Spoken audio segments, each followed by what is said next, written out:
প্রত্যেকটি প্রকল্পের the value for money, এটা মূল্য থাকতে হবে, এটার রিটার্ন অন ইনভেস্টমেন্ট, এটার বিপরীতে আমার একটা রিটার্ন থাকতে হবে, এবং এটা এমপ্লয়মেন্ট ক্রিয়েট করতে হবে। আমরা জবলেস কোনো গ্রোথ চাচ্ছি না।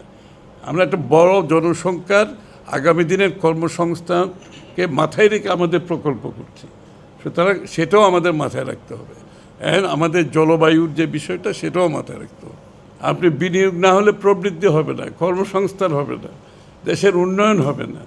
সুতরাং আমাদের সেই কনফিডেন্স আছে, আমরা সেটা বাস্তবায়ন করতে পারবো বিধায় আমরা প্রকল্প এত বড় একটা ডেভেলপমেন্ট বাজেট করেছি। আশা করি সকলের সহযোগিতায়, সততার মাধ্যমে, প্রফেশনালিজমের মাধ্যমে এটা করা সম্ভব।